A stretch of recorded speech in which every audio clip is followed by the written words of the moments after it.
Commander Zarkeel stood on the bridge of the flagship vessel, staring at the blue-green planet displayed on the main screen. His 4 eyes narrowed as data streams flowed across secondary monitors. After centuries of scanning the galaxy for suitable conquest targets, the Vex had finally found Earth.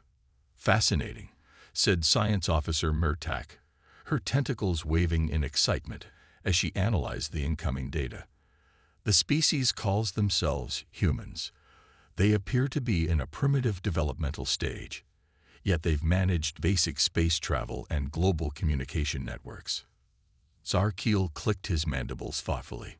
"Primitive means minimal resistance. The High Council will be pleased with this discovery." The Vex had conquered 17 planets across 3 star systems, each victory adding to their rapidly expanding empire.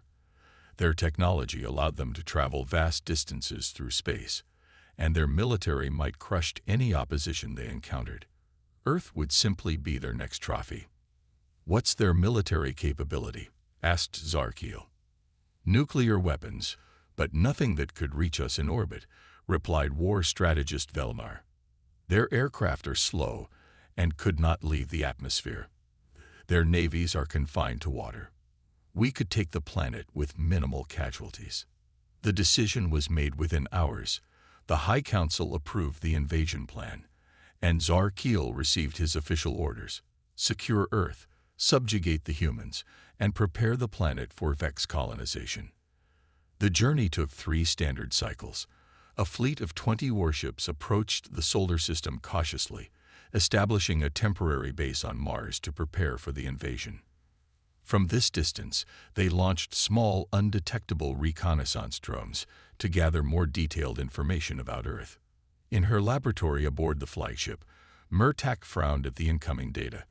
"Commander, I'm noticing some inconsistencies." Zarkeel joined her at the analysis station. "Explain." "The humans appear technologically inconsistent. Their scientific progress seems uneven. They've split the atom but haven't mastered fusion. They've gone to their moon but haven't colonized it. They build massive cities but still use primitive fossil fuels. Perhaps they lack proper guidance," said Zarkeel dismissively. "All the more reason they need to join our empire." Yet as more data came in, the science officer grew increasingly puzzled. "There's something else, Commander. Their entertainment broadcasts. They're strange. Humans seem preoccupied with imaginary dangers. They create fictional stories about monsters, disasters, and," she paused, "alien invasions. They fear what they don't understand," said Velnar with a laugh. "As they should." Zarkeel ordered more drones to scan Earth's surface. The pictures showed bustling cities, vast agricultural areas, and military installations that posed no threat to Vex technology. Everything confirmed his initial assessment. Earth was ripe for conquest. "Begin final invasion preparations," ordered Zarkeel. "We'll establish landing zones near their population centers. First wave troops will secure the initial areas. Then we'll expand outward." As the fleet moved from Mars toward Earth, one of the junior scientists approached Murtak. "Ma'am, I've detected unusual electromagnetic patterns around the planet. It's like nothing we've seen before." "Probably just their primitive communications," Murtak replied, but she made a note to investigate further after the invasion began. On the night before the planned attack, Zarkeel addressed his troops.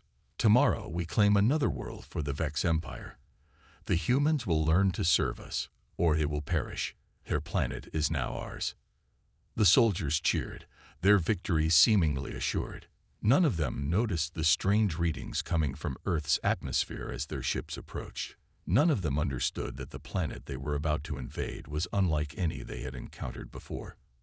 As the first light of dawn broke over North America, the invasion fleet entered Earth's atmosphere, unaware that they were descending into a nightmare. Sheriff Jack Miller was driving his usual morning patrol when the sky turned an unnatural shade of green. He pulled his cruiser to the side of the road just outside Riverdale and stepped out, coffee cup still in hand. What he saw made him drop the cup, hot coffee splashing across his boots. 5 massive objects, clearly not aircraft of any kind he recognized, descended through the clouds above Dawson's Field. They were roughly oval-shaped, with strange protrusions and pulsing lights along their hulls. Each one was easily the size of a football stadium.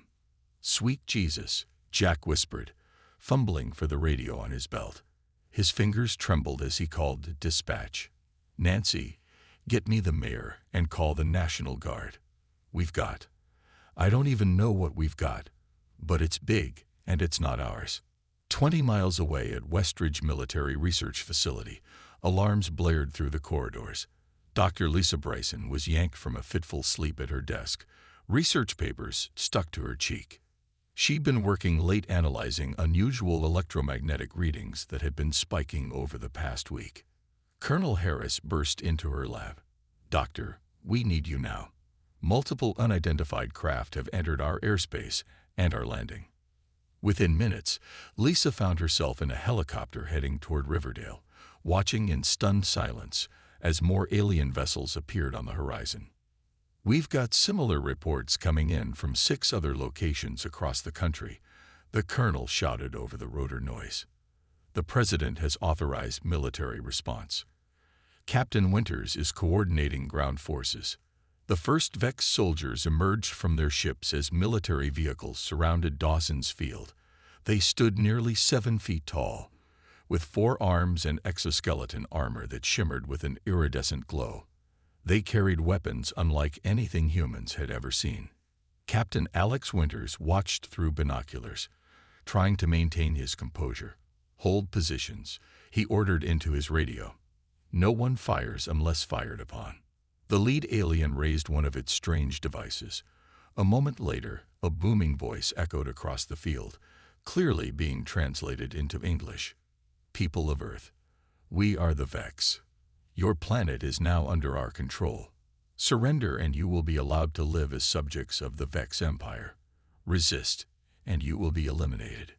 Jack Miller, who had refused to evacuate with the rest of the town, stood at the military perimeter. "Like hell," he muttered. As tensions mounted between the human and alien forces, strange things began to happen. Several Vex soldiers suddenly clutched at their helmets, as if experiencing pain. One of their smaller craft, hovering above the field, abruptly lost power and crashed. Commander Zarkeel, monitoring from the command ship, received troubling reports. "Something is interfering with our systems," reported his technical officer. "Local electromagnetic fields are behaving unpredictably." Back at the military command post, Dr. Bryson noticed the readings on her portable equipment going haywire. "These patterns make no sense," she told Captain Winters.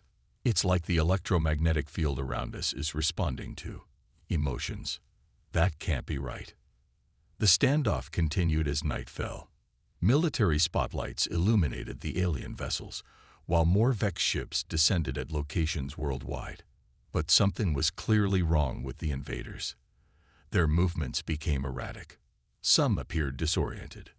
A Vex scout team ventured into the forest near Riverdale and reported back in panic. "The trees move when not observed," one soldier transmitted. "Shadows follow us independently of light sources." Commander Zarkeel dismissed these reports as equipment malfunctions or hallucinations due to Earth's atmosphere. But as more disturbing accounts came in from all landing sites, doubt crept into his mind. The Vex had expected an easy conquest. Instead, as the first day on Earth ended, they found themselves facing something they hadn't encountered in all their conquests. Major Susan Clark worked tirelessly at the emergency command center established in Riverdale's old mine complex. 3 days into the invasion, civilians from surrounding towns streamed into the makeshift shelter, frightened but determined. "We need more medical supplies at the east entrance," Susan ordered, pointing to a volunteer. "And get those communications back online. We've lost contact with the northern sectors again." The resistance had formed quickly after the initial landing, when conventional weapons proved only moderately effective against Vex technology. Humans turned to unconventional methods. Professor William Hayes, a physicist from the local community college, hunched over a disassembled alien device. His fingers, still bandaged from the battle of the high school, worked carefully through the strange components. "It's their power source," he explained to the soldiers gathered around him. "Their technology relies on a specific energy signature that seems disrupted by our planet's natural electromagnetic field. That's why their equipment keeps malfunctioning near certain locations." In another corner of the mine, 16-year-old Kevin Rodriguez typed frantically on a laptop connected to salvaged alien technology. The teenager had been a troublemaker before the invasion, known for hacking into the school's grade system. Now his skills were saving lives. "I've almost got it," Kevin said, eyes never leaving the screen. "Their communication codes follow patterns, mathematical sequences. Once I crack this section, we'll be able to listen to everything they say." Outside the mine, the situation grew more desperate. The Vex had established control zones in major cities, but their occupation wasn't going as planned. Their soldiers reported increasingly strange phenomena. Equipment failures were common, but more disturbing were the hallucinations. "They weren't hallucinations," insisted a Vex squad leader, reporting back to Commander Zarkeel. "The shadows moved. They took shapes from our minds." The Vex science vessel hovered above Earth's North Pole, instruments extended to measure the planet's magnetic field. Lead scientist Curval studied the readings with increasing alarm. Something about this planet defied all their previous experiences. "The electromagnetic field is unlike anything in our records," she reported to Commander Zarkeel. "It fluctuates in patterns that correlate with human brain activity. There appears to be some kind of resonance between the field and human consciousness." On the flagship, Zarkeel received similar reports from all landing zones. His invasion force, veterans of countless successful conquests, were experiencing unprecedented failure. Equipment malfunctions were now the least of their concerns. "The manifestations are becoming physical," one field commander reported, his voice tight with stress. 3 soldiers were attacked by creatures that registered on our scanners, but matched no known Earth species. The creatures disappeared when we fired upon them. Dr. Lisa Brayson worked through another sleepless night, analyzing data from sensors placed around Riverdale. The patterns were unmistakable now. When humans experienced fear, especially in groups, the electromagnetic field around them changed. These changes somehow affected the Vex, making their own fears manifest. "It's like a feedback loop," she explained to the military leaders gathered in the mine command center.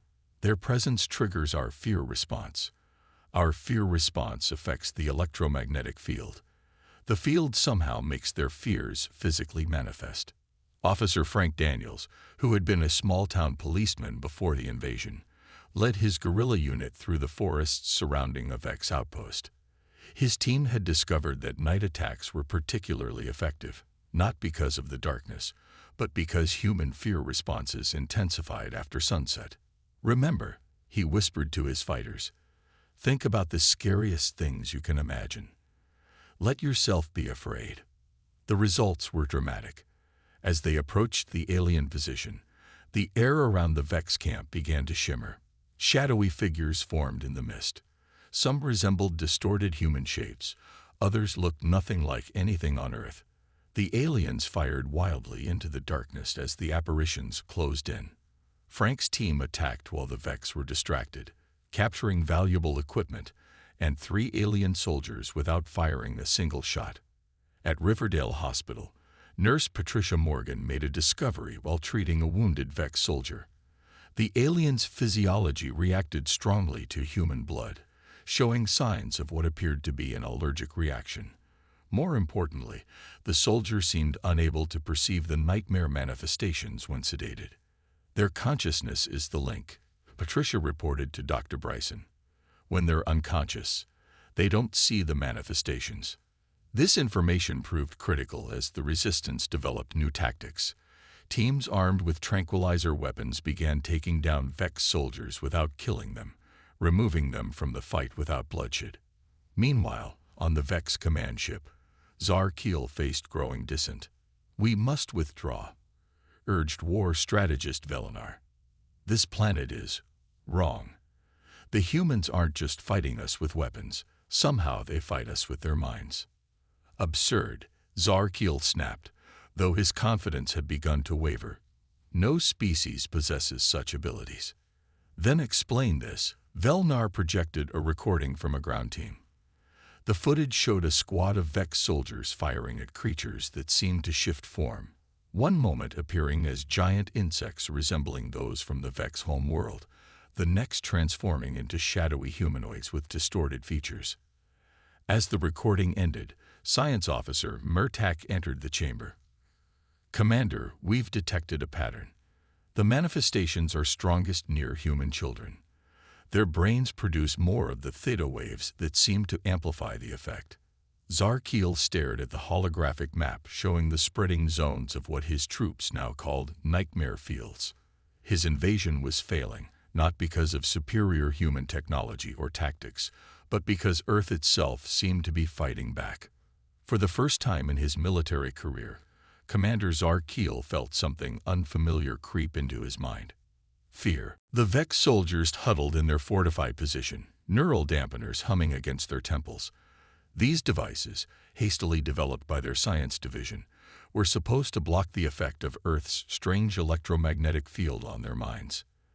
They worked, partially. The dampeners reduced hallucination incidence by 60%, reported Field Commander Drez to his superiors, but they're failing under sustained exposure. And they drain power cells rapidly. 2 weeks into the invasion, the situation for the aliens had deteriorated dramatically. What had begun as occasional equipment failures and hallucinations had evolved into a phenomenon the humans now called the Nightmare War. Lieutenant Carol Fisher crouched in the underbrush, watching the Vex encampment through night vision goggles. Her 12-person team had been tasked with a critical mission: infiltrate the alien command ship and gather intelligence on their next moves. "Remember," she whispered to her team, "the neural dampeners make them less susceptible. We can't rely on the nightmare effect for this mission." Across the globe, similar resistance operations unfolded. General Eric Thompson coordinated these efforts from a bunker beneath the Rocky Mountains, using communication systems cobbled together from salvaged alien tech and Earth's remaining satellite network. "The Vex are retreating from population centers," he informed world leaders during an emergency video conference. "They've abandoned positions in London, Lagos, and Mumbai within the last 12 hours. But they're consolidating forces around their primary landing zones." The reason for the alien retreat became clear as reports filtered in. The nightmare effect was intensifying, and the manifestations were becoming more substantial, more dangerous, even to humans. In Riverdale Elementary School, now serving as a refugee center, Dr. Brayson made a startling discovery. The children sheltering there seemed to be at the center of intense electromagnetic fluctuations.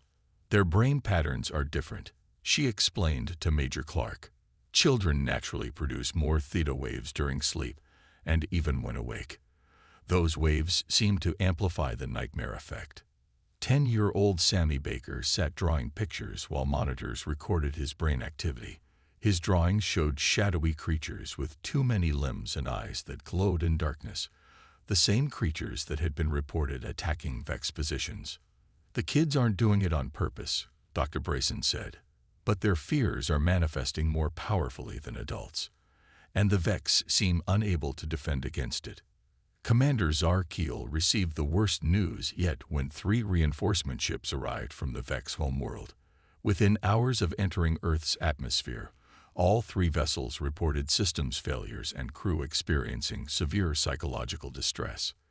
"The field effect reaches orbital altitude," Science Officer Murtak explained, her voice strained. "The reinforcements were affected immediately, without even making surface contact." On the main view screen, Zarkil watched as one of the reinforcement ships listed to the side, its engines firing erratically.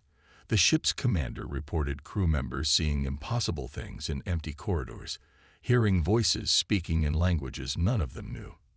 "The nightmare field is expanding," Murtak said, "and strengthening. Earth's humans are connecting somehow, their collective consciousness focusing on us. In truth, Humanity had indeed begun to coordinate its unique defense mechanism. Government broadcasts encouraged people to embrace rather than suppress their fears about the invasion.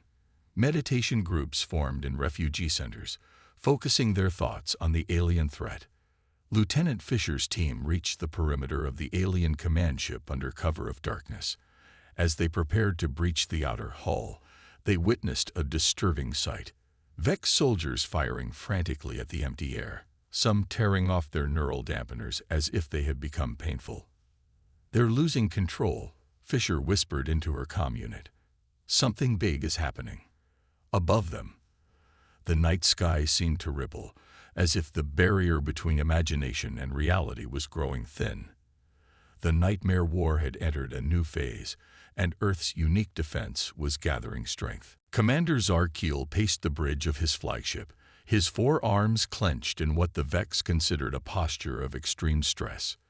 The holographic displays around him showed nothing but failure: ships disabled, ground forces in retreat, and a strange electromagnetic disturbances growing stronger by the hour. "We have no choice," he announced to his command staff.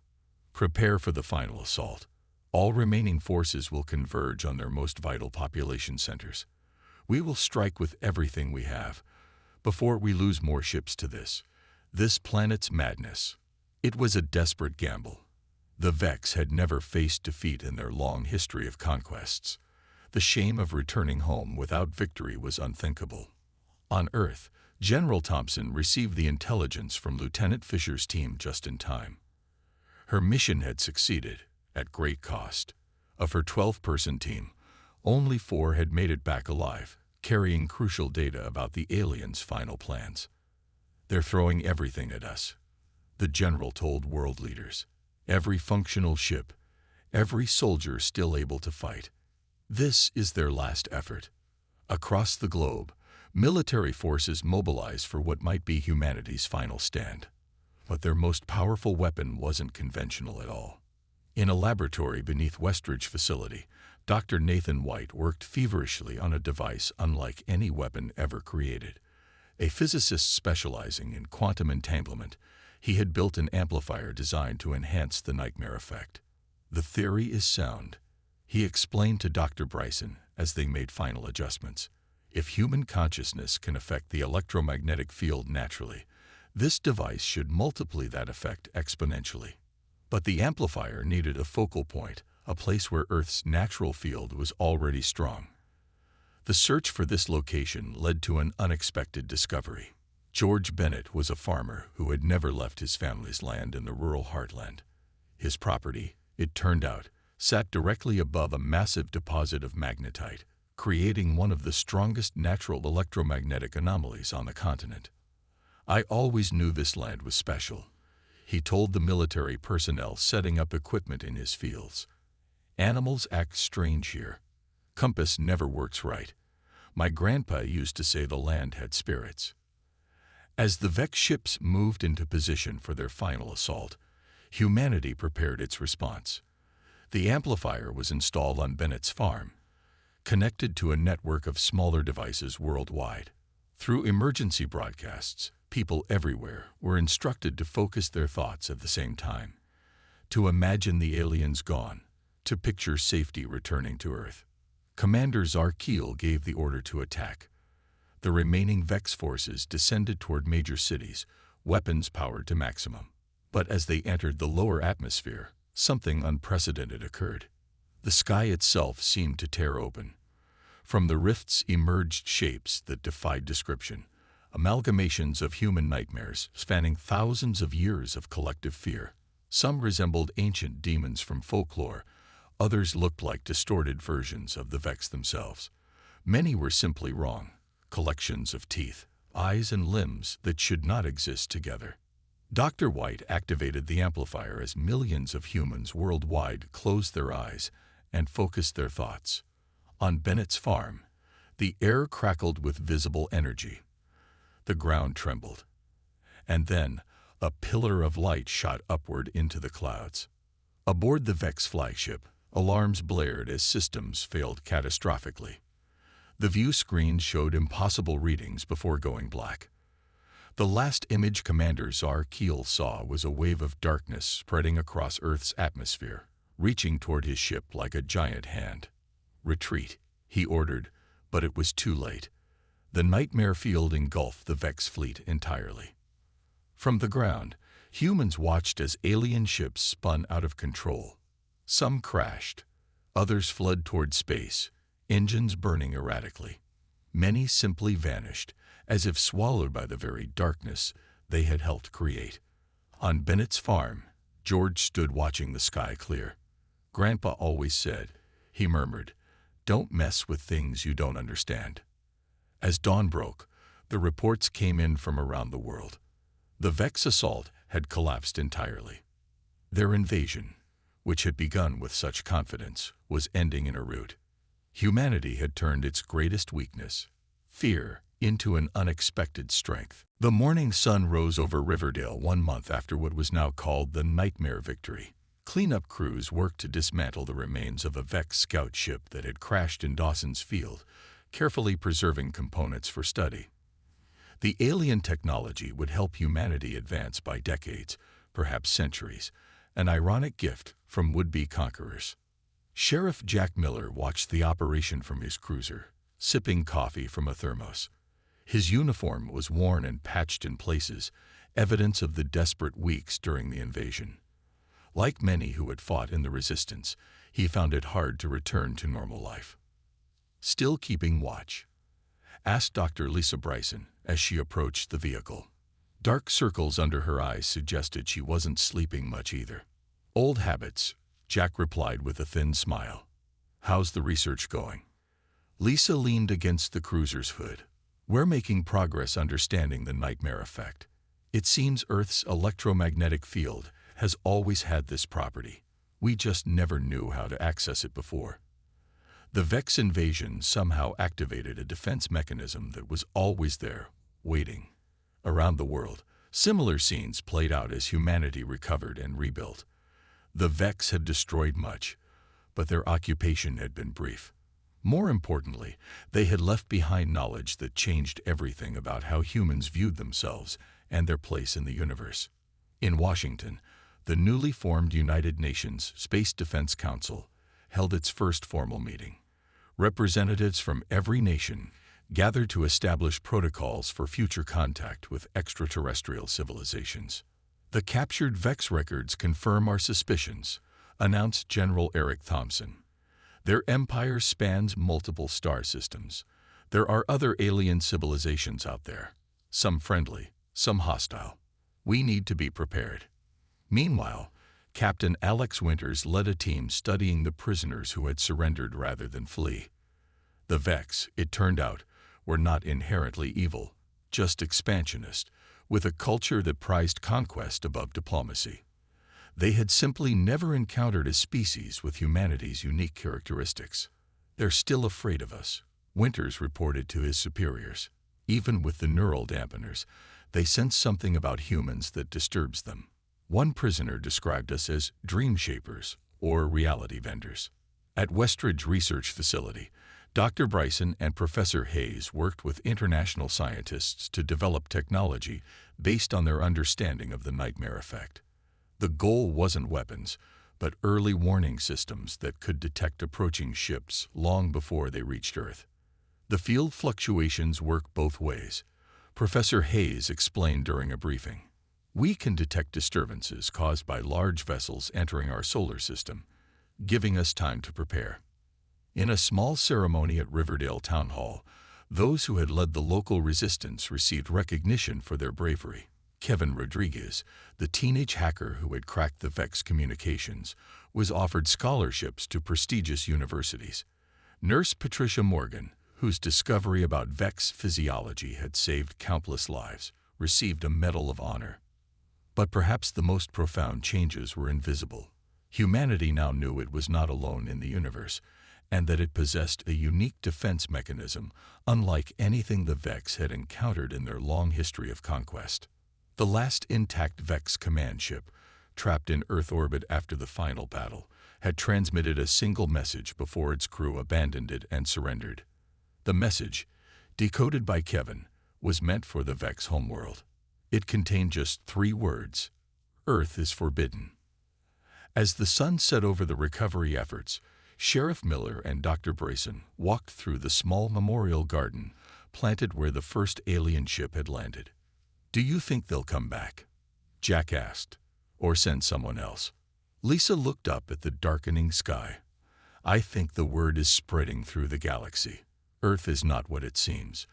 We're more than just a blue planet with primitive technology. We're something they've never encountered before." In the growing twilight, stars began to appear one by one. Somewhere among them, other civilizations were receiving the warning.